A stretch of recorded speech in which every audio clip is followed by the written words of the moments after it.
बहुत बहुत धन्यवाद माननीय राष्ट्रीय उपाध्यक्ष जी अमित कुमार जी। आज सभी लोग जानते हैं कि हम लोग के भगवान, हम लोग के मानव महापुरुष बाबा साहब डॉक्टर भीमराव अम्बेडकर जी, जो दलित शोषित वंचित के महामानव मसीहा जी थे। आज उनका 134वां जन्मदिन है। आज हम अपने आया जनता संगठन कार्यालय पे उनका जन्मदिन मना रहे हैं और इस कार्यक्रम में उपस्थित हैं हमारे आया जनता संगठन के राष्ट्रीय उपाध्यक्ष डॉक्टर अमित कुमार जी और आया जनता संगठन के राष्ट्रीय उपाध्यक्ष बड़े भाई राहुल कुमार गौड़ जी और आया जनता संगठन के जिला सचिव बड़े भाई हरदेव प्रसाद जी और आया जनता संगठन के राष्ट्रीय सचिव सत्या भारती जी, आया जनता संगठन के राष्ट्रीय सचिव जयशंकर प्रसाद जी और आया जनता संगठन के जिला सचिव राधा कृष्ण बाबा जी। और एक बहुत ही हम लोग के लिए उनसे सीख लेना चाहिए जो जोगिंदर साहनी जी आज हम लोग के आया जनता संगठन में सदस्य बने हैं और काफी बहुत अच्छी बात कहे हैं और अपने गाने के माध्यम से बाबा साहब अम्बेडकर जी के बारे में बहुत सी अच्छी बातें कहे हैं। उनसे मैं यही कहना चाहता हूं कि निषाद समाज, पिछड़ी समाज में जो आते हैं, निषाद समाज को हमारे चाचा जी से सीख लेना चाहिए और समझना चाहिए कि हमारा मेन भगवान, मुख्य भगवान कौन है, बाबा साहब अम्बेडकर जी हैं या राम जी हैं। आज हमारे पिछड़े समाज में इस ऐसे जगह पे सब चले जा रहे हैं, भगवान भगवती के चक्कर में पड़ गए हैं। उनको शायद पता नहीं है कि हम लोग का मुख्य भगवान कौन है, हम लोग का भगवान कौन है, आदर्श हम लोग का कौन है, और ये बात नहीं समझ पा रहे हैं। हम लोग के पिछड़े समाज में अभी बहुत ही शिक्षा से लेकर हर चीज में कमियां हैं। पिछड़े समाज में SC ST दोनों जो है कि अनुसूचित और SC ST समाज दोनों में जो है कि अभी शिक्षा की हम लोग के समाज में कमी है। इसको सुधारने के लिए हम लोग का आया जनता संगठन बनाया गया है और आज हमारे पत्रकार महोदय जी जो है कि BSBP न्यूज के चैनल चलाने वाले आए थे, तमाम पत्रकार जो आए हैं उनको कुछ कहे थे कि आज बाबा साहब अम्बेडकर जी का जयंती है, इसमें राम जानकी का झांकी निकाला गया है, इसके लिए आप क्या कहना चाहते हैं नेताजी? तो मैं वही कहना चाहता हूं इसके लिए कि अभी भी हमारे यहाँ सूचित पिछड़ी जाति में कुछ लोग अभी ऐसे हैं, शिक्षा से वंचित है, नहीं समझ पा रहे हैं, तो इन लोग चीज के आडंबर में फंसे हुए हैं, जिससे हम लोगों को मुक्ति चाहिए। और जो हम लोग समाज में जो बुद्धिजीवी हैं उन लोगों को समझाना चाहिए, बताना चाहिए, और क्योंकि अभी भी हमारे समाज में शिक्षा के अभाव है। शिक्षा के अभाव से हमारा समाज अभी विपरीत दिशा में जा रहा है, अपने ही पैर में कुल्हाड़ी मार रहा है। तो इसीलिए ये आया जनता संगठन बना है कि आया जनता संगठन के माध्यम से हम लोग गांव-गांव जाकर, जगह-जगह, हर घर, गली-गली जाकर लोगों को जोड़ेंगे और जोड़ने के बाद अपने समाज को और अन्य समाज के अग्र पिछड़े सब लोगों को समझाने का काम करेंगे कि हम लोग का जो भगवान है सिर्फ और सिर्फ बाबा साहब भीमराव अम्बेडकर जी हैं, इनके अलावा कोई नहीं है। क्योंकि जिस पत्थर को हम लोग पूछते हैं उससे हम लोगों का लाभ क्या है? कुछ नहीं लाभ है। जिससे हमसे डायरेक्ट लाभ हुआ है हम उनको जानते हैं। बाबा साहब अम्बेडकर जी का देन है कि आज हम बड़े बड़े मंचों पर चढ़कर बोल रहे हैं, बड़े बड़े मंचों पर खड़ा होकर अपने समाज को जगा रहे हैं, बड़े बड़े मंचों पर खड़े होकर हम अपने समाज के लिए कुछ गीतें गा रहे हैं। आज सिर्फ और सिर्फ बाबा साहब अम्बेडकर जी का देन है। एक वो समय था कि आप कुछ भी बोल देंगे, आपको बोलने की आजादी नहीं थी, बोल देने पर जीभ काट लिया जाता था, कुछ सुनने पर आपके कानों में शीशा पिघलाकर डाल दिया जाता था। एक वो समय था। आज हम लोग को बोलने की आजादी मिली है। जो मैं आज बोल रहा हूँ, अगर बाबा साहब अम्बेडकर नहीं होते तो आज हमारा जुबान काट लिया गया होता और हम लोग की इतने लोग बैठकर, जो पिछड़ी जनसूची जैसी समाज के लोग जो बैठकर मंच पे बैठे हैं, बड़े बड़े अच्छे कुर्सी पर बैठकर भोग सुन रहे हैं, आज सिर्फ बाबा साहब अम्बेडकर जी का देन है कि आज हम लोग बोल रहे हैं और सुन रहे हैं और हक अधिकार के लिए लड़ाई लड़ रहे हैं।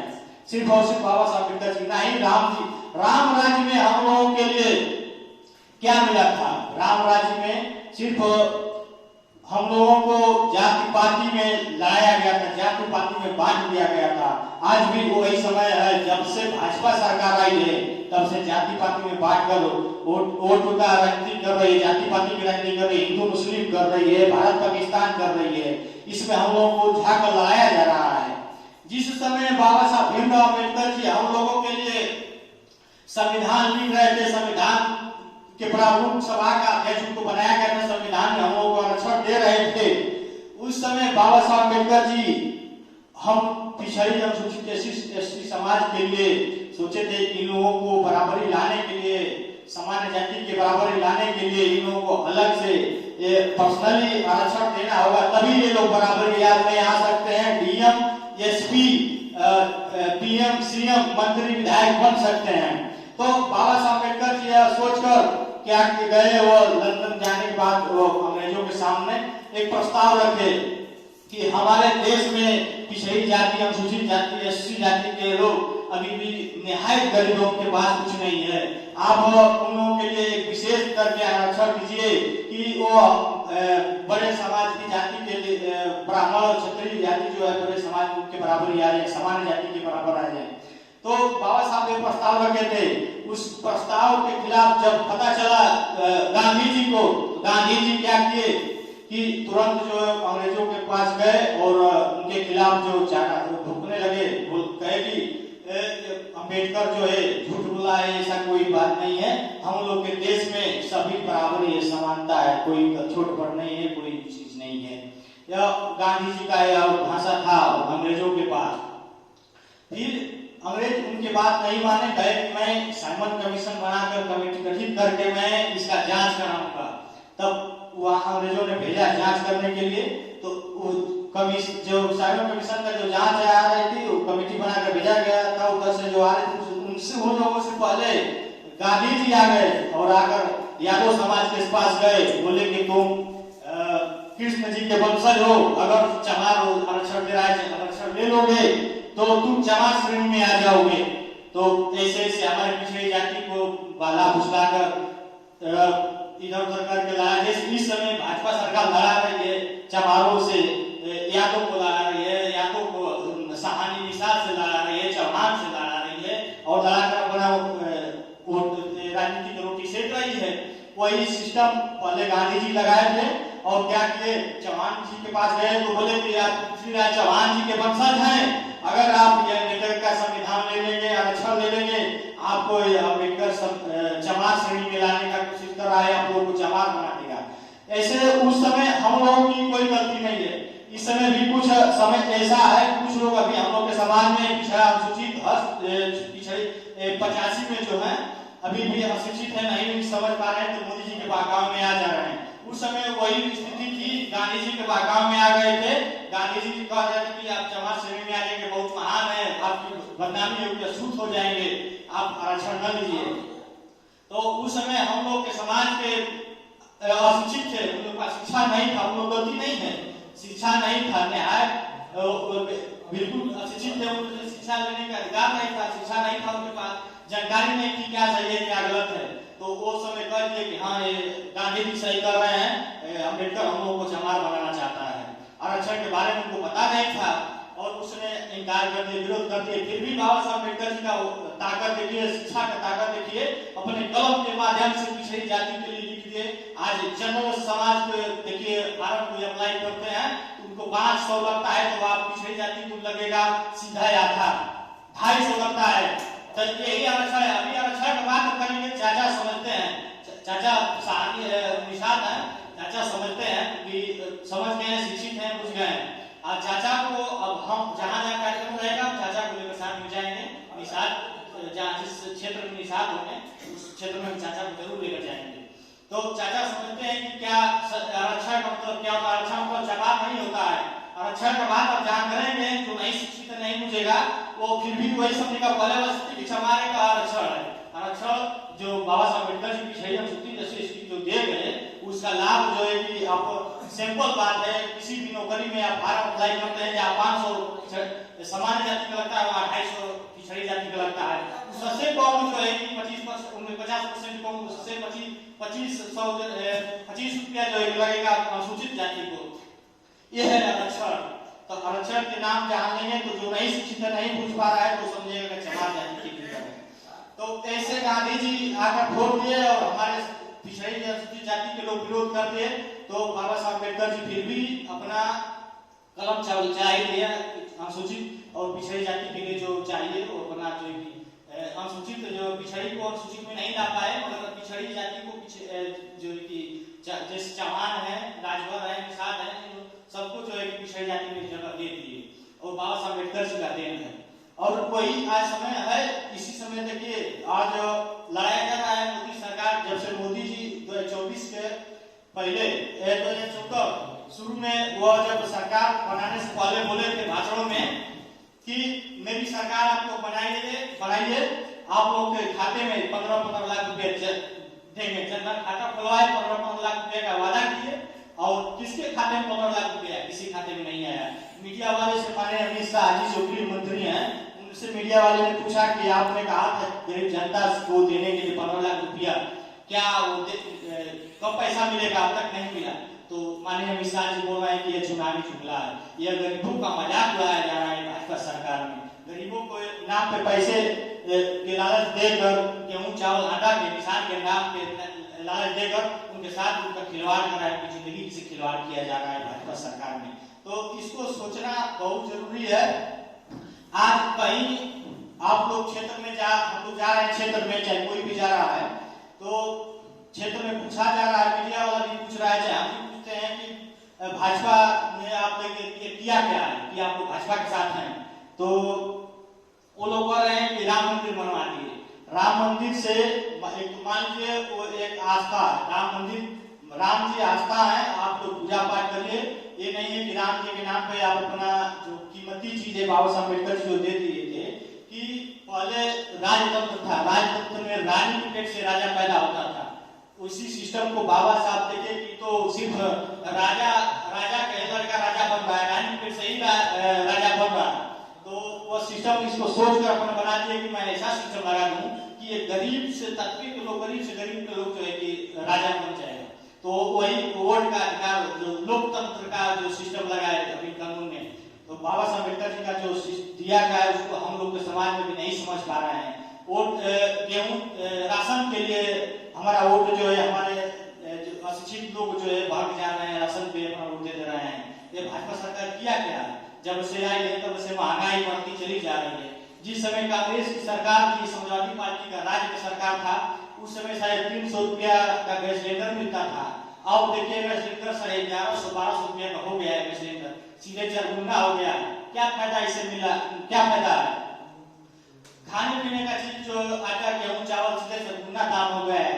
डीजल हम लोग के समय में 35 रुपये लीटर मिलता था, अब जो है कि सीधे 90-95 रुपये लीटर हो गया है। पेट्रोल जो है हम लोग के समय में 45 रुपये लीटर मिलता था, अब जो है कि सीधे 100 रुपये बाहर हो गया है। क्या इससे मतलब हम लोग, अगर आप 5 किलो राशन ही दे रहे हैं, 5 किलो राशन पहले भी मिलता था राशन, उसमें 2 रुपये प्रति यूनिट के हिसाब से देना पड़ता था हम लोग, 2 रुपये 4 रुपये जो भी हो, इससे ज्यादा नहीं। आप 2 रुपया नहीं ले रहे हैं, उसके बदले आप सीधे 4 गुना हर चीज वसूल रहे हैं, सीधे 4 गुना वसूल रहे हैं। गेहूं चावल आटा किसान दावा दर्पण हर चीज में से, तेल नून हर चीज में 4 गुना काम कर दिए। आप कहाँ क्यों दे रहे हैं? हम ही लोग से लूट कर हम ही लोग को बरमा रहे हैं, दे रहे हैं। आपने किया क्या? हम लोग का बच्चा किसी तरह संघर्ष करके, हम लोग रोजी रोजगार करके, मजदूरी करके बच्चों को पढ़ा रहे हैं, डिग्रियां बड़े लेकर घूम रहे हैं, उनको नौकरी नहीं मिल रही है, नौकरी नहीं मिल रही है। नौकरी के नाम पे अब जा रहे धरना कर रहे हैं तो उनको लाठी डंडा खाना पड़ रहा है। आपने क्या दे रहे हैं? हम लोग को राशन नहीं चाहिए, आप फ्री शिक्षा कर दीजिए, फ्री बिजली कर दीजिए, किसानों को समय समय से एमएसपी दीजिए, किसानों को समय समय से गन्ना का भुगतान कीजिए और हम लोग के बच्चों को फ्री शिक्षा दीजिए। हमें और कुछ नहीं चाहिए। अब मंदिर मत बनवाइए, मंदिर राम जो है, राम को मानने वाले जो राम जी के दिल में है, आप मंदिर मत बनवाइए, बड़े बड़े यूनिवर्सिटी बनवाइए, हॉस्पिटल बनवाइए, हम लोग के गरीबों का फ्री इलाज करवाइए, यही हमको चाहिए। महंगाई कम करिए। आपके ऐसे जुमले में हम लोग नहीं आएंगे और समय बहुत ज्यादा हो गया है। फिर भी मैं आप लोग बहुत धन्यवाद देता हूँ, आप लोग ने समय देकर हम लोग के कार्यक्रम में उपस्थित हुए हैं इस बाबा साहब अम्बेडकर जी के जयंती कार्यक्रम में। और मैं दोबारा यही कहना चाहता हूँ कि आज जोगिंदर चाचा का बात हमको बहुत अच्छी लगी है। वो बहुत ही अच्छी बात कहे हैं। कम से कम एक हमारे पिछड़े समाज में, वो भी निषाद समाज में, कम इतनी तो मान लीजिए उनको एक जानकारी हो गई है कि बाबा साहब अम्बेडकर के अलावा भगवान कोई नहीं है। बाबा साहब अम्बेडकर जी का देन है कि आज हम लोगों को चैन से जीने की, चैन से पढ़ने की, चैन से खाने की आजादी मिली है, दो चार बात बोलने की आजादी मिली है। नहीं तो सबकी काम बांट दी गई थी। चमार है तो आप मोचिए, जूता सिए, आप मलाह है तो नाव खेलिए, मछली मारिए, आप गोण है तो भूजा भूजिए, आप धोबी है तो कपड़ा धोइए, और पंडित जी हैं तो सिर्फ मंत्र पढ़ेंगे 3 4 5 पढ़ के आए आपसे आपे से उसूल कर और जाकर बेटे को डीएम कलेक्टर एसपी बनाएंगे, आप लोग उनके पीछे से झोला ढोने का काम करेंगे। वो हम ही लोग से लेकर अपने बेटे को पढ़ा रहे हैं, डीएम एसपी सब कुछ बना रहे हैं। हम लोग देकर हम भिखारी हैं, उनके संग जगह घूम रहे हैं। तो इसको समझने की बात है। और चाचा जी का बात बहुत अच्छी हमको लगी। और मैं चाचा जी को मैं बताना चाहता हूँ, चाचा जी जानते नहीं होंगे कि हर साल होलिका दहन होती है, होली मनाया जाता है। हम लोग नहीं समझ पाते हैं कि होलिका कौन थी। होलिका एक हम लोग की समाज की, हम लोग की बहन थी, पिछड़ी जात की। होलिका का भाई हिरण्यकश्यप था। कश्यप समाज सहानी निषाद में आते चाचा के समाज के हैं, पिछड़ी में हम लोग के समाज में। होलिका गलत नहीं थी, उसको गलत बनाया गया था। होलिका का भाई हिरण्यकश्यप बहुत बड़ा प्रतापी राजा था। उसको बड़े जाति के लोग जो देखना नहीं चाहते थे। अभी भी हम लोग के समाज में कोई मजबूत हो रहा है तो बड़े जाति के लोग देखना नहीं चाहते, उनको दबाना चाहते हैं। उसी तरह हिरण्यकश्यप को दबाना चाहते थे उनको, लेकिन वो दबने वाले नहीं थे, इतना महान थे कि। तो किसी तरह दिमाग लगाकर सोचे कि हिरण्यकश्यप को नहीं दबा पा रहे हैं तो आगे वाला पीढ़ी इनका खत्म कर दें। तो उनका लड़का था प्रहलाद, हिरण्यकश्यप जी का लड़का था प्रहलाद। उनको उस लड़के को फोड़ने काटने लगे, उसको दारू शराब के आदत धराने लगे और धरा कर उसको बेकार कर दिए। तो हिरण्यकश्यप जी बहुत समझाए, प्रहलाद को नहीं समझा और उन लोगों का साथ पकड़ लिया और दारू की नशा को लेकर अपना सब बर्बाद करने लगा। तो हिरण्यकश्यप जी गुस्से से उसको अपने घर से भगा दिए। घर से भगाने के बाद जो उनकी बुआ थी, हिरण्यकश्यप के बहन थी होलिका, वो अपने भतीजों को, कोई भी हो बुआ अपने भतीजों को बहुत मानती है, वो बहुत मानती थी। और दारू जब हिरण्यकश्यप जी अपने बेटे को भगा दिया घर से, दारू शराब नशे में था तो उसको भगा दे तो कहीं दारू शराब पीकर बढ़ जाता था। तो एक उनकी बुआ लेकर खाना में जाती थी, वो खाना खिलाने के लिए। इसी तरह कई बार लेकर गए। एक बार ऐसा हुआ कि अकेले वो कहीं खेत में दारू पीकर सुता था और जब उनके बुआ जो होलिका है वो जाती है खाना वाना लेकर उनको देने के लिए खाना, तो वहाँ सब ब्राह्मण बैठे थे और बैठे तो वो बोले कि उनसे पूछी कि कहाँ है हमारा भतीजा, तो वो बताए कि वो उधर बगीचा में। झूठ बोलती, वो था इधर खेत में, बोलती है बगीचा में उधर। और झूठ बोलकर उसको जो है कि होलिका को भेजे उधर खेत में। और जो ये लोग पीछे से गए, उसके साथ उल्टा सीधा काम किए। काम करने के बाद उसके तमाम तरह के ब्लेम लगाकर उसको जला दिए। जलाने के बाद आज हम लोग से ही कुर्सी मनवाते हैं, उनको जलवाते हैं। तो हम लोग का समाज में बहुत से जितना महापुरुष थे, राजा थे, सिर्फ जितना मजबूत थे जो सिर्फ हम लोग के समाज, छोटे समाज के ही लोग थे। मगर इन बड़े जातियों को पचा नहीं और किसी न किसी षड्यंत्र से उन लोगों को मार दिया और उल्टे हम लोगों को उसमें डंबर में लपेट कर उन लोगों के खिलाफ पूजा पाठ करवाते हैं। तो इसको सोचने समझने की बात है। और इस बात को चाचा बिल्कुल जानते होंगे, ऐसी बात नहीं है।